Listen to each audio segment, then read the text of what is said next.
Acho que foi. Estão vendo? Deu certo, tá ótimo. Tá, então vamos lá, vamos começar.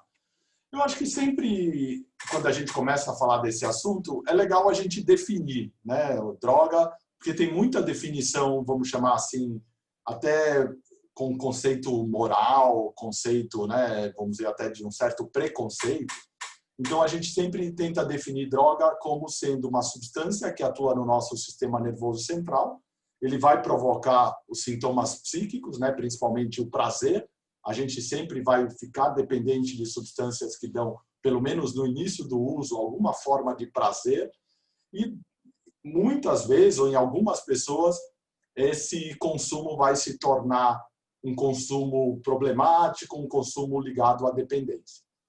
É claro que aí a gente sempre questiona, né? Mas e os comportamentos? Será que eu posso me tornar dependente de jogo, dependente de sexo, dependente de compras, sem ter uma substância? Sim. Né? Hoje, vamos dizer, os estudos mais modernos têm mostrado que a ação da droga no nosso sistema nervoso é muito parecida com a ação de um sujeito quando ele está jogando, por exemplo, e a ação no sistema nervoso, né, principalmente no sistema de recompensa, esse sistema é ativado tanto quanto quando eu cheiro cocaína. Então, hoje, a gente vem percebendo que essa ativação desse sistema que está associado ao que a gente chama da saliência daquele comportamento pode ser feito com uma substância ou pode ser feito também através de algum dos comportamentos que a gente já referiu. E como acontece? Né? Em geral, eu passo de um não uso para uma experimentação. Né? Então, vamos dizer, eu e alguns colegas resolvemos hoje sair e fazer uso de alguma droga. Nesse momento, se todos nós não tivermos usado antes, a gente vai experimentar aquela substância. E uma porcentagem dessas pessoas que experimentam, elas vão buscar. E aí entram questões importantes, por exemplo, por que 10 pessoas vão experimentar uma droga agora e 3, vamos dizer assim, vão querer usar outras vezes e os 7 restantes vão falar, puxa, para mim tá bom, não quero mais, tal. Aí entra muitas vezes questões associadas à nossa vulnerabilidade a se tornar dependente de uma substância. E aí entram os chamados fatores de risco e de proteção. E um dos fatores de riscos, né, os fatores de riscos mais comuns, estão ligados principalmente à genética. Né? Se eu tenho um pai que é dependente de drogas, eu tenho mais chance de me tornar dependente de drogas. E essa genética ela é transmitida desde densidade de receptores que recebem a droga no nosso sistema nervoso central, até traços de personalidade que tornam eu mais ou menos vulnerável ao uso da droga, até um pouco do que a gente chama dos conceitos que essa família, de alguma forma, ofereceu a esses garotos ou adolescentes ou a jovens que estão experimentando a droga. Então, a própria atitude ou como aquele experimentador pensa da droga, tudo isso junto acaba sendo um fator ou de risco ou de proteção, e aí o sujeito pode passar vamos dizer assim, para o degrau seguinte, que poderia ser um uso regular. Então, ele começa a usar com uma certa frequência, nesse caso, ainda sem prejuízos, então é aquele cara que, vamos dizer assim, no fim de semana fuma maconha, aí no outro, eventualmente, numa viagem, ele vai beber um pouquinho a mais, mas ele ainda mantém um uso que, embora tenha uma certa regularidade, ele não apresenta prejuízos. Agora, algumas dessas pessoas passam do uso regular para o que a gente chama transtorno por uso de substância. O DSM-5, né, que é a última versão na verdade, de um inventário, né, de diagnósticos que eles, de alguma forma, apresentam vários critérios e à medida que você vai preenchendo os critérios, você vai tendo aquele transtorno ou não. Hoje, o DSM-5 ele tornou o diagnóstico muito inclusivo. Né? Você tem 11 critérios, você tendo 2 critérios, você já teria um transtorno por uso de substância leve, quando você passa de 4 para moderada, e acima de 6 você tem grave. Né? Agora, e uma coisa que é importante, quando a gente está falando de uso de álcool e drogas e dependência, a gente tem que pensar que a gente, inclusive como médico, a gente não pode medicalizar o comportamento de usar drogas. Ou seja, usar drogas, a princípio, é um comportamento social, muitas vezes ligado a lazer, celebração, prazer, e só que existem alguns padrões de uso de drogas que podem ser patológicos, né? Seja a dependência, seja uma maneira de coping, né? Aquela situação onde eu, para lidar com o sofrimento, eu uso substâncias, e às vezes como automedicação para quando eu tenho uma depressão, ou tenho uma ansiedade, ou tenho insônia e acabo usando medicamentos acabo não usando medicamentos e usando drogas. É importante a gente fazer essa separação porque isso vai ter um espaço na hora que a gente for falar do COVID, né, que tem muito a ver com coping, com automedicação. Bem rapidamente, eu não vou ler todos, mas quando vocês pegarem o DSM-5, né, vocês podem depois consultar no Google, isso está bem facilmente acessível, vocês vão ver que a maior parte, se não quase todos, os critérios diagnósticos para dependência, eles são vamos dizer, de autorrelato. Ou seja, o sujeito ele precisa considerar que o uso de drogas dele provoca prejuízos. Então, vocês já devem ter entrado em contato, né? Isso é muito comum com pessoas que bebem ou que têm problemas com a bebida, que ele entra na consulta e já diz: eu estou aqui por causa da minha esposa, do meu filho, da minha mãe, mas eu bebo socialmente, eu não tenho problemas com álcool. E claramente ele tem. Mas se você for aplicar o DSM-5, muitas vezes esses pacientes não vão preencher os critérios, porque ele precisa assumir que ele usa em maior quantidade do que ele gostaria, que ele gasta muito tempo da vida dele usando drogas, que ele mantém a droga apesar de ter problemas, ele abandona atividades sociais, ocupacionais pelo uso do álcool, por exemplo, ele usa em situações de risco, ele mantém a substância apesar de ter um problema. Ou seja, se ele considerar que a droga é egocintônica, ou seja, que a droga para ele é considerada um padrão não nocivo, ele não vai responder a nenhum sim nesses nossos critérios. Aí sobram as duas últimas, que tem um lado mais biológico, os últimos dois critérios. Um é tolerância, que ele precisa de quantidades cada vez maiores, ou ele não tem o efeito se ele mantém a mesma dose, e abstinência, que aí é muito difícil alguém negar quando tem abstinência que aquilo, de alguma forma, não seja um indicativo de dependência. Tá? Então, o DSM-5 ele traz esses critérios, mas, como vocês perceberam, são critérios muito de auto ou de insight, né? Quem não tem insight fica bem mais difícil você fazer o diagnóstico. Agora, como que essa questão do álcool e drogas ela cabe nos dias de hoje? A gente tem visto, né? Embora essa aula acabou sendo mais do meio para o fim da pandemia, a princípio, né? A gente tem aí o isolamento social. A gente tem os receios, né, que a gente tem de contágio, de morte, de adoecer sozinho no hospital, já que se eu pegar Covid eu vou ficar isolado. A gente tem, principalmente naquela fase onde as pessoas foram todas para casa, muitos até perderam o emprego ou foram colocados em uma certa licença que eles falaram, né, suspensão de contratos. Tudo isso diminuiu o contorno social que a gente tinha, ou tem, e os limites também. E aí, por outro lado, para o bem e para o mal, esse convívio intenso que a gente passou a ter com familiares ou pessoas que coabitam, né, isso já tem algumas descrições de violência doméstica associado ao uso de álcool e drogas, então tudo isso também impactou nesse momento.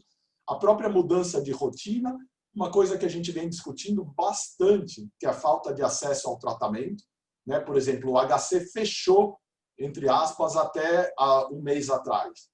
Então, essas pessoas, elas não tinham acesso. Então, você imagina essa tempestade de uso de drogas, a Covid, né, pressionando, o isolamento, e muita gente, né, eu não sei se, às vezes a gente brinca que até a gente pessoalmente passou a comer mais, passou a fazer coisas, parou a ginástica, tal, com aquela sensação de agora tudo pode, né?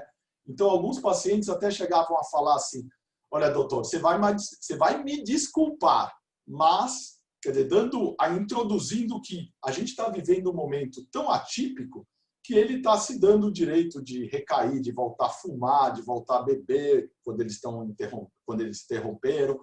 Então, tudo isso, de alguma forma, mexeu, né, com a relação das pessoas com a bebida e com as drogas. E até o nosso amigo Putin chegou a dizer que, ou no Putin, ou algum russo, o álcool imuniza contra a Covid. Então, teve muita gente pondo 51 na boca, né? E eles falavam assim, se o álcool, quando eu esfrego a mão, é 70%, a 51%, ela é 50% quase. Então, eles começaram a bochechar o álcool na boca e muita gente começou a brincar com isso de valer, né? E tem gente, né? A gente brinca, mas também é um problema. Muita gente com o acesso ao álcool gel também acabou, né, misturando álcool gel com suco de laranja, com Coca-Cola, com o que for, para poder ter o acesso ao álcool, né? Então, isso também teve alguns problemas. Então, o que a gente tem que olhar nessa hora? Primeiro, o uso pregresso, né? Claro que as pessoas, quando chegam nessa fase, se elas têm um uso pregresso de história de uso de álcool, de drogas, a gente tem que ficar cuidadoso. O quanto aquela pessoa é resiliente e tem essa capacidade de lidar com essas situações estressantes. E a história de transtornos psiquiátricos prévios precisam ser avaliados no momento em que a gente vai ver o nosso paciente nesse momento. E aqui eu acho que tem algumas coisas interessantes, né? Por exemplo, os bares, os restaurantes, os pubs, né? Pensando na Europa, esses são dados europeus, eles todos fecharam, e isso está acontecendo no Brasil também. Apesar disso, os dados de venda de álcool em muitos países não caíram, pelo contrário, aumentaram, né? Então, por exemplo, na Bélgica, as vendas de álcool nos supermercados aumentaram de 10% a 15%, por causa, né, aí falam, da separação, das pessoas estão estocando bebidas. Aqui, espirituosas foi o Google Tradutor, né, quando eles falam spirituals, mas, na verdade, são os destilados, vinhos, cerveja. E na Grã-Bretanha, né, inclusive, quando a gente foi, não sei se vocês lembram, no começo, foi todo mundo comprar papel higiênico e tal, as pessoas que estavam com receio de não ter o álcool de bebê, né, elas foram aos supermercados e compraram e fizeram estoque também de bebidas alcoólicas. Inclusive, tem um caso mais grave, até nos Estados Unidos, também relatos de pessoas que foram comprar opioides, porque elas são dependentes de opioides, para poder estocar, para poder não ficar sem, porque no começo não sabia nem se o traficante ia estar vivo, né? O traficante, o dealer ou o fornecedor, as palavras, às vezes, dependendo da classe socioeconômica, mudam um pouco. E aí, então, houve, no começo, um problema sério de overdose até de drogas pensando nisso. E aí as pessoas foram se adaptando a essa questão e muita, né? E aí tem dados da Rússia e dados dos Estados Unidos também, que as empresas que produzem, inclusive esse dispositivo de bafômetro conectado a smartphones, né? Para você ter, por exemplo, você ter até um controle do próprio uso do álcool daquela pessoa, acabaram bebendo mais. Então, os relatos de aumento de consumo foram, né, vamos dizer assim, aconteceram em vários países do mundo. Em relação às drogas ilícitas, né, houve uma dificuldade da cocaína ser colhida e, de alguma forma, exportada até da Colômbia e Peru, principalmente no começo. E tem casos até hilariantes. Vocês lembram da época que a Europa fez lockdown? Então, e só que eles liberaram algumas funções para poderem sair na rua. E passeador de cachorro era uma delas. Então, os traficantes usavam isso para poder vender droga. Então, eles pegavam os cachorros, andavam na rua e saíam vendendo droga. De novo, a gente brinca até, mas... Então, eles se vestiam de bombeiros, se vestiam de várias coisas para poder continuar o trabalho deles, mas houve, no início, uma grande restrição de drogas e sempre depois dessas crises, né, aí vem a crise econômica, isso também pode afetar muito o pós, né, Covid, quando as pessoas ficam sem dinheiro e aí as pessoas muitas vezes até perdem um pouco do controle da qualidade da droga que elas compram, porque elas querem comprar mais barato, então aumentam os riscos associados a drogas de baixa qualidade, aumenta o risco de prostituição para poder conseguir droga, aumenta o risco dessas situações de risco. No Brasil, a gente teve algumas pesquisas já, essa é da Fundação Oswaldo Cruz, com a Federal de Minas e a Unicamp, que eles eram dados, né, eles mandavam e-mail e as pessoas respondiam por e-mail, Facebook, foi uma pesquisa virtual. Por exemplo, entre os fumantes, 23%, ou seja, 1 cada 4 fumantes aumentou 10 cigarros, cerca de 10 cigarros por dia, e 5% chegou a aumentar até 20 cigarros a mais do que eles fumavam naquele momento. Entre as mulheres, isso foi maior do que os homens. As mulheres, né, isso já é clássico na literatura de tabagismo, as mulheres fumam mais por questões emocionais do que os homens, né, e bebem mais também, ou seja, a questão de depressão, ansiedade, estresse, as mulheres usam mais dessas substâncias. Indivíduos com menor escolaridade acabaram também aumentando mais.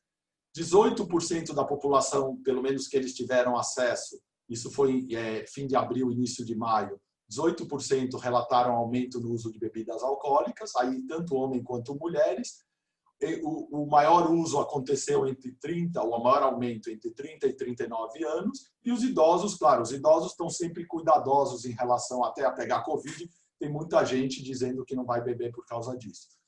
E aí, como era de se esperar, o aumento foi associado à tristeza, quanto mais a pessoa se sente triste, parece que mais ela bebe, e a gente também tem um dado no primeiro semestre do Brasil, com aumento de quase 28% no volume comercializado de vinho. É um dado bastante interessante que a Folha de São Paulo liberou há alguns dias, e principalmente porque também hoje você, pelo delivery, você compra tudo, né? Então hoje você nem precisa ir até o supermercado.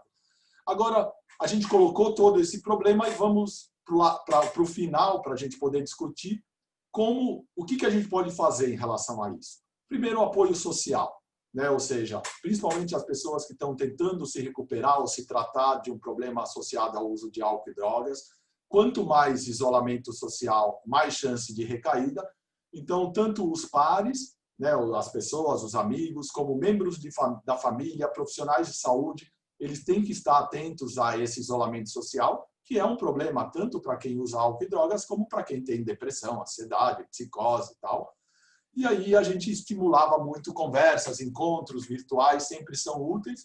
É claro que a gente precisa cuidar, porque começaram a haver também muitos encontros happy hours feito pelo Zoom, né? Então as pessoas punham vinho, bebida, cerveja, e aí vocês podem ver que, teoricamente, se eu fizer isso, até a chance de eu beber mais até aumenta, porque eu não estou num bar, eu não estou pagando mais caro pela bebida, eu ali estou já com a bebida que eu já comprei, eu não tenho que dirigir, eu estou em casa, se eu caí em casa, eu não dou vexame, então a gente teve relatos de intenso uso de álcool e drogas nessas situações de interação pelo Zoom.